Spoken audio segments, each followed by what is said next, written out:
الحمد لله وحده والصلاة والسلام على من لا نبي بعده أما بعد فأعوذ بالله من الشيطان الرجيم بسم الله الرحمن الرحيم وقال ربكم ادعوني أستجب لكم ونبي أمامة رضي الله تعالى عنه قال قيل لرسول الله صلى الله عليه وسلم أي الدعاء أسمع قال رسول الله صلى الله عليه وسلم جوف الليل الآخر ودبر الصلاة المكتوبات او كما قال رسول الله صلى الله عليه وسلم. درود شریف پڑھو. یا رب صلی وسلم دائما ابدا على حبیبک خیر الخلق كلهم.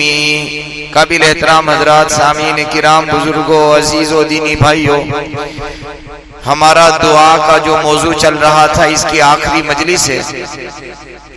اللہ سے دعا کرتے ہیں اللہ تعالی ہمیں جیسی دعا مانگنی چاہیے ویسی مانگنے کی توفیق نصیب فرمائے. آج جس مضمون کو عرض کرنا ہے وہ یہ ہے کہ کون سی دعا زیادہ اللہ کے یہاں قبول ہوتی ہے. دوسرا مضمون یہ عرض کرنا ہے کہ دعا میں 3 چیزوں میں سے ایک چیز ملتی ہے. تیسرا مضمون یہ عرض کرنا ہے کہ ایک بہت اہم دعا ہے جس کو دعائے کرب کہتے ہیں. نبی کریم صلی اللہ علیہ وسلم نے خود مانگی اور بہت ساروں نے جب بھی مانگی اللہ نے ایسے حال میں اس کی مدد کی. پہلی بات، کون سی دعا بہت زیادہ اللہ کے یہاں سنی جاتی ہے، بہت جلدی قبول ہوتی ہے؟ تو نبی کریم صلی اللہ علیہ وسلم فرماتے ہیں جوف اللیل الآخر، رات کے آخری پہر، آخری حصے میں جب بندہ اللہ سے مانگتا ہے تو اللہ ضرور قبول کرتا ہے، لیکن اس کے مانگنے والے بہت کم ہیں. علماء نے تو یہاں تک لکھا ہے کہ اگر رات کے آخری حصے میں آنکھ کھل جائے، تمہیں ہمت نہ ہو وضو کرنے کی، نماز پڑھنے کی ہمت نہ ہو، تو کم سے کم اتنا ضرور کر لو، اپنے بستر پر بیٹھ جاؤ، بیٹھ کر اللہ سے مانگ کے پھر سو جاؤ. سوچو ذرا کتنی قبولیت کا وقت ہے. ویسے بیٹھنا تو ہے، ایسے بیٹھ گئے، اللہ سے مانگ دیا دل ہی دل میں، اللہ یہ پریشانی، وہ پریشانی، یہ حال، وہ حال، اللہ تو میری مدد کر دے، پھر سو گئے. اس سے آسان کیا ہو سکتا ہے؟ حضرت تھانوی رحمت اللہ علیہ کے خلیفہ تھے ڈاکٹر عبدالحی عارفی رحمت اللہ علیہ. وہ یوں فرماتے ہیں کہ آدمی کا نفس جو ہے وہ جلدی تیار نہیں ہوتا رات کو اٹھنے میں، جلدی تیار نہیں ہوگا. آپ ٹرائی کر لیں، سستی آئے گی، کچھ نہ کچھ بہانہ بنائے گا. اندر کا نفس ہے نا وہ کبھی اٹھنے نہیں دیتا. تو حضرت نے ایک طریقہ لکھا ہے، آپ اس کو اپنا کر دیکھو. حضرت نے لکھا ہے آنکھ کھل جاوے نا آنکھ، تو آپ کو یوں نہیں کہنا، اپنے آپ کو، اپنے نفسوں کو یوں نہیں کہنا کہ تہجد پڑھ، یوں مت کہو. تو کہ کیا کہیں؟ تو کہ یوں کہو کہ چلو واش روم سے فارغ ہو کر سو جائے. آپ جب واش روم چلے جاؤ تو پھر نفسوں کو یوں کہنا کہ اب سونا جائے تو چلو وضو کر کے سو جائے. جب آپ وضو کر لو گے تو شیطان کی 2 بار یہاں گاٹھ لگاتا ہے، شیطان گرہ باندھتا ہے، گاٹھ.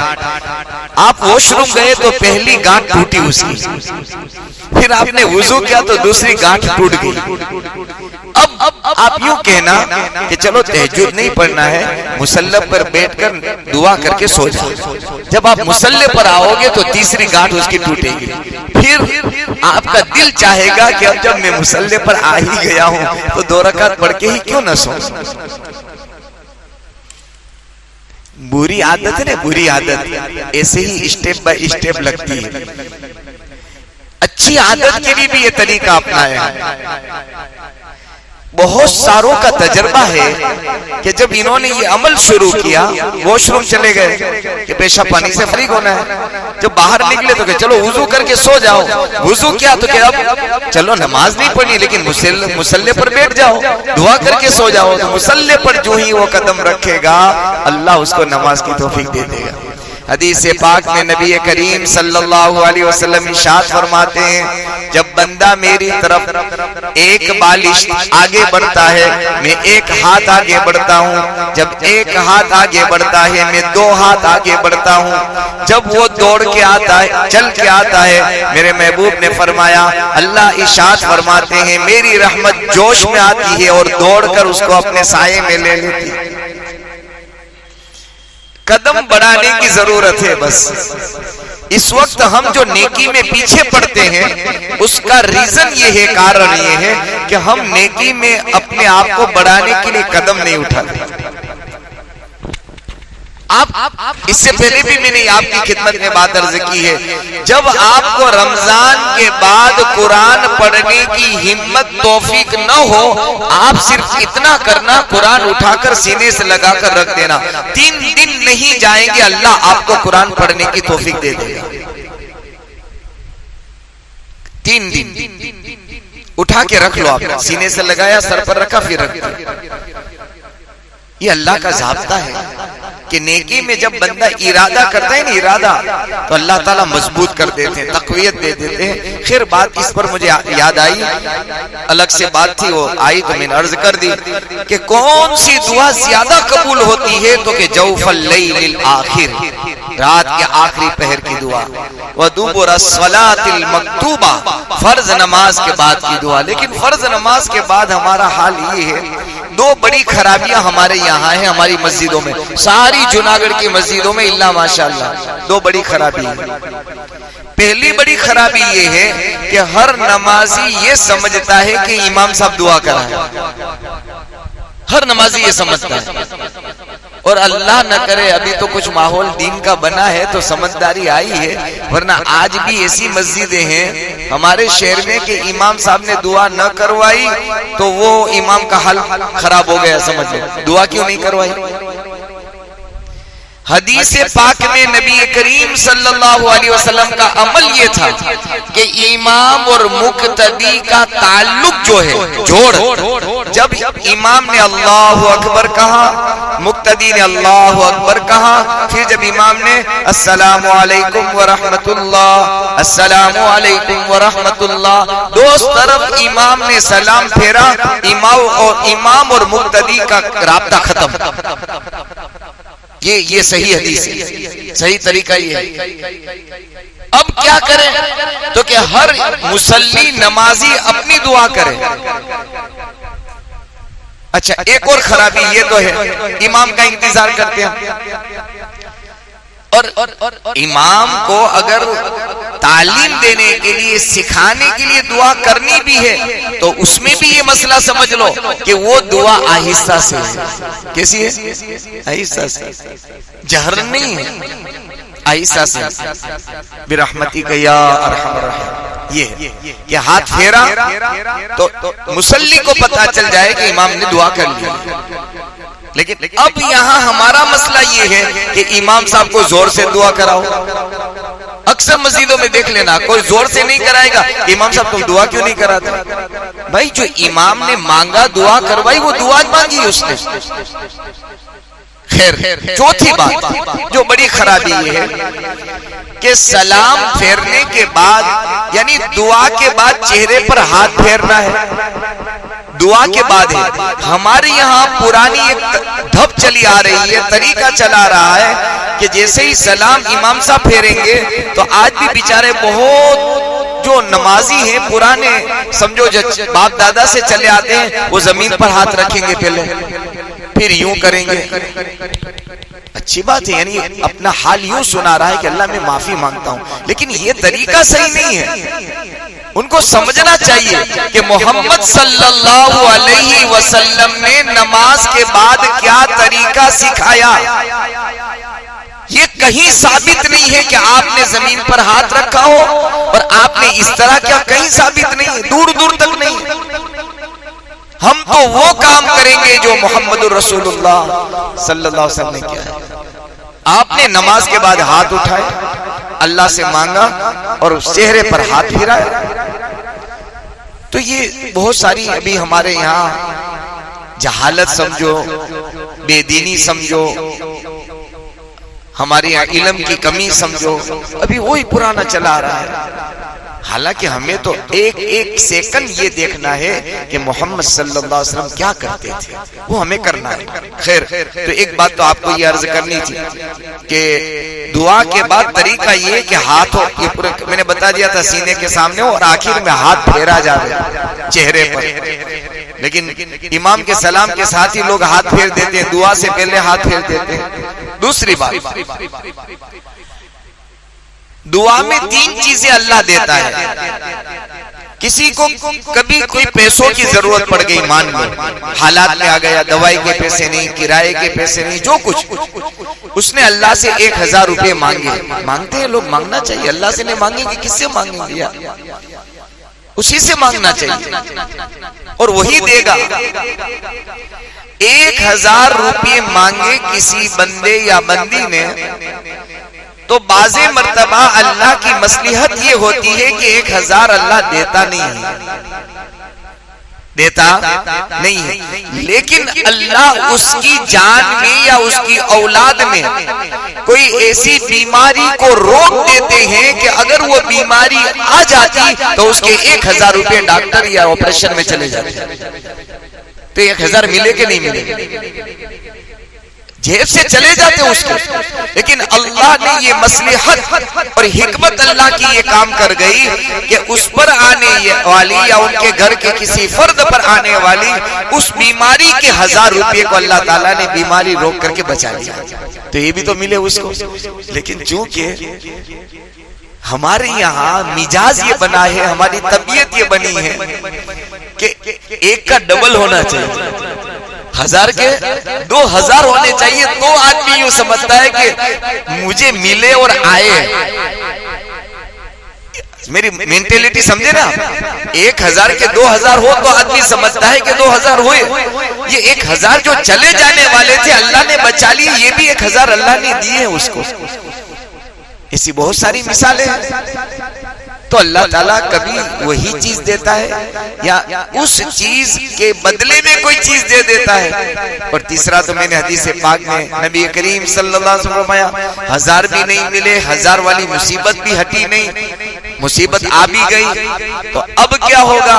تو کہ اب سیدھا راستہ یہ کہ قیامت میں اللہ اس کا ثواب دے دیں گے، اور وہ ثواب اتنا زیادہ کہ ایمان والا بول اٹھے گا، بول پڑے گا، اللہ میری زندگی کی ایک دعا بھی تو قبول نہ کرتا، یعنی پوری نہ کرتا دنیا میں، سارا بدلہ مجھے یہاں مل جاتا، میرا کام بن جاتا۔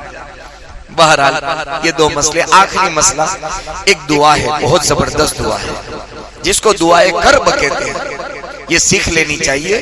اور اس میں 2 جملے ہیں، میں آپ کو پچھلے، دیکھو اللہ کی شان ہے، کچھ کہتے سنتے سناتے ہیں تو اللہ توفیق دیتا ہے۔ پچھلے سال کے بعد یا اس کے اگلے سال کے بعد پھر آج میرے ذہن میں وہ دعا آئی، میں بھی اس کو بھول گیا تھا۔ یہ تو لمبی دعا، لیکن اس کے ساتھ 2 دعا چھوٹی دعا بھی ہے۔ کون سی دعا ہے؟ دعائے کرب یہ ہے کہ سیدنا عبداللہ ابن عباس رضی اللہ تعالیٰ عنہ فرماتے ہیں کہ نبی کریم صلی اللہ علیہ وسلم یہ دعا مانگتے تھے، لا الہ الا اللہ العظیم الحلیم، لا الہ الا اللہ رب السماوات والارض ورب العرش العظیم۔ بڑے سے بڑی مصیبت ہو، بڑے سے بڑی مصیبت، اگر میں یہ کہوں تو میں اپنی بات میں غلط نہیں ہو سکتا، اگر حکومت وقت کی طرف سے پھانسی کی سزا اور آرڈر ایشو ہو جاوے اور بندہ اس یقین کے ساتھ یہ دعا کرے کہ میری پھانسی کی سزا یا تو عمر کے یا رہائی سے بدل جائے گی اس دعا کے صدقے میں، تو اللہ تعالیٰ یہ کر کے دکھائے گا۔ اتنی جامع دعا ہے اور ایسا ہوا ہے۔ خاندان اہل بیت میں سے نبی کے 2 نواسے ہیں، سیدنا حسن اور سیدنا حسین رضی اللہ عنہما۔ حضرت حسن رضی اللہ تعالیٰ عنہ کے ایک بیٹے کا نام بھی حسن ہے. کیا ہے؟ حسن بن علی. حسن ان کے والد کا نام بھی حسن اور ان کے والد کا نام حضرت علی شیر خدا رضی اللہ تعالیٰ. دو وقت ایسے آئے ہیں حضرت حسن پر، یعنی حسن بن علی کے بیٹے حسن پر، نبی کے نواسے کے بیٹے پر دو وقت ایسے آئے ہیں کہ بادشاہ وقت نے یا تو ان کو مارنے کا یا ان کو سخت سزا دینے کا فیصلہ کیا. اللہ نے اس دعا کے صدقے دونوں وقت میں بادشاہ کا حال اللہ نے بدل دیا. ایک واقعہ لکھا ہے کتابوں کے اندر، حسن بن علی رضی اللہ تعالیٰ عنہ اس زمانے کا ایک بادشاہ تھا ولید بن عبد الملک بنو امیہ کا. اس کے دربار میں حسن بن حسن کو بلایا گیا. ولید بن عبد الملک نے بلایا اور کوڑے مارنے کا ارادہ کیا. چابک. سوچنا چاہیے اہل بیت میں سے خاندان اہل بیت، یہ یاد رکھنا چاہیے کہ خاندان اہل بیت پر بھی حالات آئے ہیں. آدمی یوں سمجھے کہ دین کے معاملے میں مزے سے میں زندگی گزاروں اور کوئی تکلیف نہ آئے، ایسا نہیں ہے. خاندان اہل بیعت پر ایسے کٹھن دن آئے ہیں، سنگین دن آئے ہیں اور بڑے مصیبت کے دن آئے ہیں اور اس پر انہوں نے صبر کیا. اس سے بڑا حال خاندان اہل بیعت پر کیا آیا ہوگا کہ کربلا کے میدان میں 72 شہید ہو گئے. اس سے بڑا حال کیا آیا ہوگا؟ سوچو ذرا. تو یہ تو آخری وقت میں، اس سے پہلے بھی خاندان اہل بیت بہت حالات سے گزرے. اور مجھے معاف کرنا، آج اگر کوئی خاندان اہل بیت کا آدمی ہو نا تو وہ کیا کہتا ہے پتہ ہے؟ ہماری عزت ہونی چاہیے، 100% ہونی چاہیے، 1,00,000% ہونی چاہیے. ہمارے سر کے تاج ہیں، ہمارے سر کے کیا ہے؟ وہ تاج ہے یہ. لیکن وہ یوں کہے کہ ہمارے اوپر تکلیف نہیں آنی چاہیے، یہ غلط بات ہے. غلط بات ہے یہ. دین کے معاملے میں محمد صلی اللہ علیہ وسلم کے گھرانے سے زیادہ کسی نے تکلیف نہیں اٹھائی. فاطمہ کی چھاتیوں میں دودھ خوش ہو چکا ہے. حسین بن علی اور حسن بن علی کا گلا خشک ہو چکا ہے، کھانے کا نہیں ملا. میرے نبی نے اپنا تھوک مبارک آپ کے منہ میں ڈالا اور آپ کے گلے کو تر کیا تھا. زبان دی تھی، زبان کہ میرے نواسے حسین کا گلا خشک ہو چکا ہے. زبان منہ میں ڈالی اور آپ کے گلے کو تر کیا ہے. اور اگر کوئی خاندان اہل بیت کا یوں کہے کہ یہ ہو وہ ہو، یعنی اپنی عزت کروائے، یوں کہنا چاہتا ہوں میں. ہاں، عزت اللہ کی طرف سے ملتی ہے، قربانی نہیں آئی ایسی بات نہیں ہے. تو ولید بن عبد الملک نے حسن بن علی کو بلایا، کوڑے مارنے کا ارادہ کیا. اس وقت اس مجلس کے اندر حضرت حسین بن علی رضی اللہ تعالیٰ عنہ کے بیٹے جن کا نام تھا علی بن حسین، امام زین العابدین، جو کربلا کے میدان میں ایک ہی بچے تھے اور بچے تھے. لڑکوں میں نرینہ اولاد میں میل کے اندر ایک ہی بچے تھے، بچے بھی تھے اور بچے بھی تھے یہ، اور انہی سے یہ خاندان اہل بیت چلا ہے. ورنہ کربلا کے میدان میں مردوں میں سب شہادت کا جام پی چکے تھے، کوئی نہیں بچا. یہ چھوٹے بچے تھے. اس مجلس میں جہاں یہ واقعہ پیش آیا ہے اپنے چچا زاد بھائی حسن کے بیٹے حسن کے ساتھ، اور یہ حسین کے بیٹے تھے رضی اللہ عنہ، ان کا نام علی تھا، ان کا نام حسن تھا. یہ دونوں چچا زاد بھائی ہیں، چچا بڑے ابا کے بیٹے. کہا کھڑے ہوئے امام زین العابدین اور کھڑے ہو کر کہا میرے چچا زاد بھائی حسن،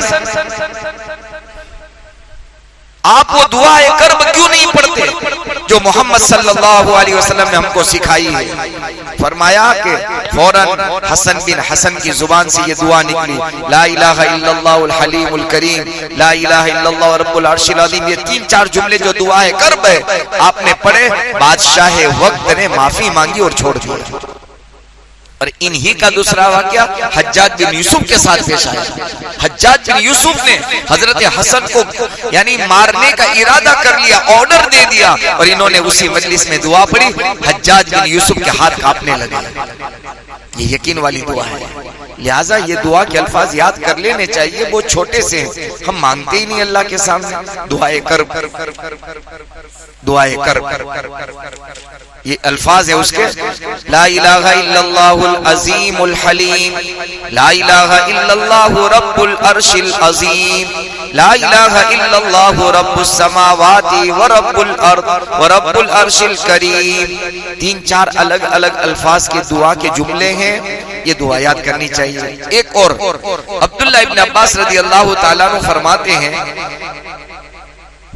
کہ نبی کریم صلی اللہ علیہ وسلم نے ایک مرتبہ اپنے گھر والوں کو جمع کیا، اور دوسری روایت میں یوں ہے کہ بنو ہاشم جو ایک قبیلہ تھا ان کو جمع کیا اور دروازے کی چوکھٹ پر سب کو کھڑا کر دیا، جیسے دروازے کی چوکھٹ ہے نا وہاں سب کو جمع کیا، اور چوکھٹ کے اوپر آپ نے یوں ہاتھ رکھا اور کہا کہ اللہ سے اس لفظ کے ساتھ دعا مانگو، اللہ ضرور تمہاری مدد کرے گا۔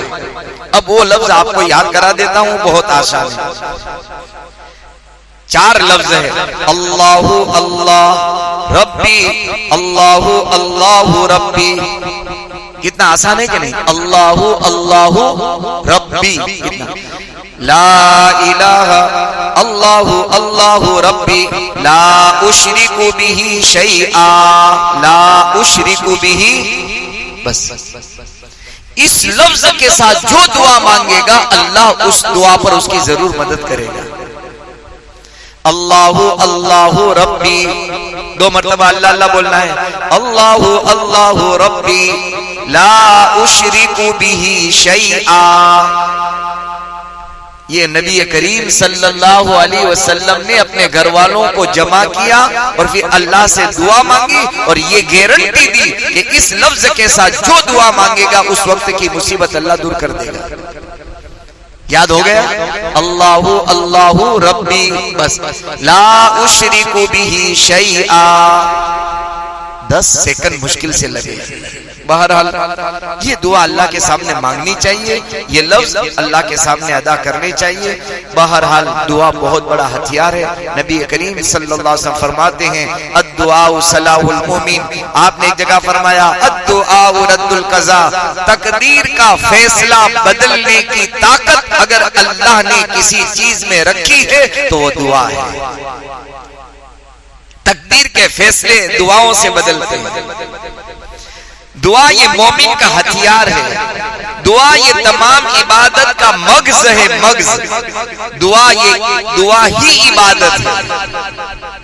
بہت ساری روایتیں، بہرحال دعا مانگنے میں ایک تو یقین کے ساتھ مانگے، دعا کے معاملے میں کبھی کنجوسی اور بخل نہ کرے، اور دعا کے معاملے میں کبھی سستی نہ کرے۔ کنجوسی تو بالکل نہ کرے۔ اللہ سب کو جنت دے دے، اللہ نے سب کو دے دی تو ہمارے باپ کا کیا چلا گیا؟ اب ذرا ہمارا کیا چلا گیا؟ سارے ایمان والے جنت میں چلے گئے تو، لیکن بہت مصیبت کی میں بات کر رہا ہوں اور بہت غم کی بات کر رہا ہوں کہ آج مسلمان کا ایک طبقہ ایسا ہے کہ مسلمان کو کہتا ہے یہ کافر ہے، وہ جہنم میں جائے گا۔ میری بات سمجھ آ رہی ہے؟ یہ کافر ہے، یہ کافر ہے۔ اللہ کے بندے، اس نے کلمہ پڑھا ہے، نماز پڑھتا ہے، نبی کو آخری نبی مانتا ہے۔ تیرے کہنے سے اگر ایسا ہوا تو تیرا کیا فائدہ ہے؟ تجھے تو یہ دعا کرنی چاہیے کہ اللہ سب کو ایمان پر ثابت قدم رکھ کر سب ایمان والوں کو اللہ جنت دے دے۔ تمہیں اور مجھے تو یہ دعا کرنی چاہیے۔ محمد صلی اللہ علیہ وسلم کے نام لیوا ہے، امتی ہے۔ بہرحال پوری امت کے لیے دل کھول کر کے مانگے۔ کیسے مانگے بھائی؟ ہمارے جیب سے کچھ دینا ہے بولو، ہمارے پاکٹ میں سے دینا ہے نہیں دینا، جس کو دینا ہے وہ اپنے خزانے سے دے گا۔ ہمیں تو صرف زبان ہلانی ہے، زبان ہلانی ہے، دعا کے اندر زبان ہلانی ہے کہ اللہ تیرا خزانہ کتنا بڑا ہے۔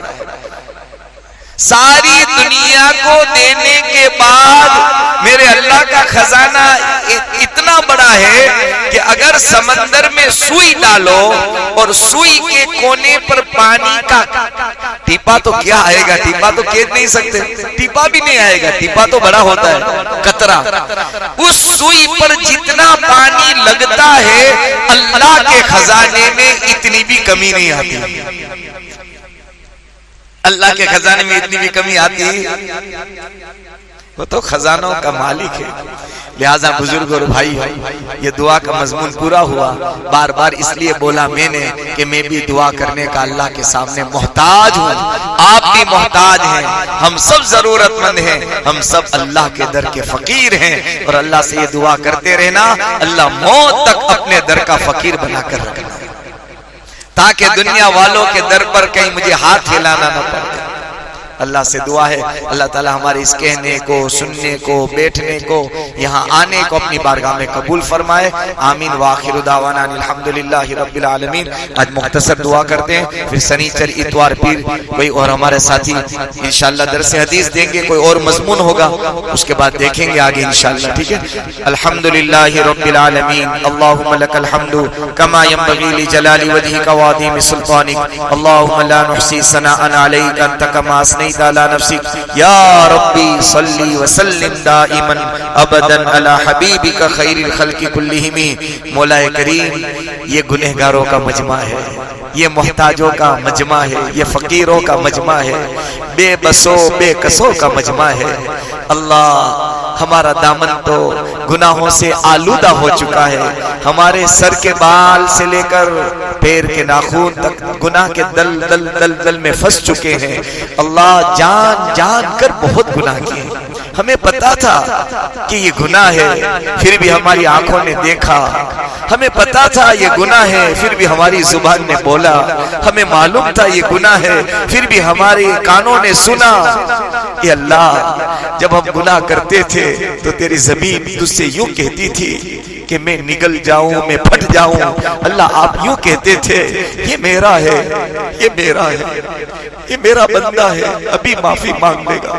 اللہ پھر آپ نے صرف یوں نہیں کہا بلکہ آپ نے دنیا والوں کے سامنے ایسا ستاری کا پردہ ڈالا کہ دنیا والوں کو یوں ہونے لگا کہ اس نے تو کوئی گناہ کیا ہی نہیں ہے. اللہ ہم جانتے ہیں اور آپ جانتے ہیں کہ ہم کیسے ہیں, جیسے بھی ہیں اللہ, لیکن تیرے بندے ہیں, تیرے بندے ہیں, تیرا کلمہ پڑھا ہے, تیرے نبی محمد صلی اللہ علیہ وسلم کے غلام ہیں. پوری دنیا ہمیں یوں کہتی ہے کہ یہ نبی کے چاہنے والے ہیں, یہ نبی کے ماننے والے ہیں, یہ نبی کے عاشقوں اور غلاموں میں سے. یہ اللہ اپنے نبی کے نام کی لاج رکھ کر معاف فرما دے, پوری امت کو معاف فرما دے. ہمارے قریب دور کے رشتہ داروں کو, ننیالی, ددیالی, سسرالی رشتہ داروں کو, ہمارے ماں باپ کو خاص طور پر اللہ معاف, ہمارے بھائی بہنوں کو, بیوی بچوں کو معاف فرما دے. ایک ایک فرد امت کی بخشش اور مغفرت فرما دے. ماہ مبارک کا رحمت کا عشرہ اللہ ختم ہو گیا. اللہ جو گزر گیا ہے اللہ کمی کوتاہی ہو گئی اسے معاف فرما دے. باقی بچہ ہے قدر کرنے کی, وصول کرنے کی توفیق عطا فرما.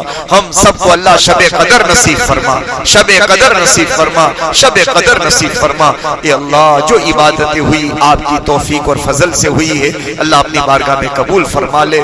اللہ جو مضمون دعا کا کئی دنوں سے اللہ کہا جا رہا, سنا جا رہا, اللہ ہمیں عمل کی توفیق نصیب فرما. آج تک کی ضرورت آپ ہی نے پوری کی ہے, آئندہ آپ ہی پوری کریں گے. اپنی مخلوق کا محتاج بننے سے ہماری اور ہماری اولاد اور ہماری نسلوں کی حفاظت فرما. جن لوگوں نے دعاؤں کے لیے کہا, لکھا, سنا, متمنی ہے, متوقع ہے, اس پر ہمارا حق ہے. حاضرین مجلس کے دل کا حال اللہ آپ جانتے ہیں. اے رازوں کے جاننے والے اللہ, اے بھیدوں کے جاننے والے اللہ, کون کس حال میں ہے, کون کس حال میں ہے, کون تجھ سے کیا فریاد کر رہا ہے. اللہ سب کی فریاد آپ ضرور سننے والے ہیں. سب کے حال کو درست فرما دے, سب کو ہر خیر عطا فرما دے, ہر شر سے پناہ عطا کر دے, تمام امور میں انجام کو خیر فرما لے.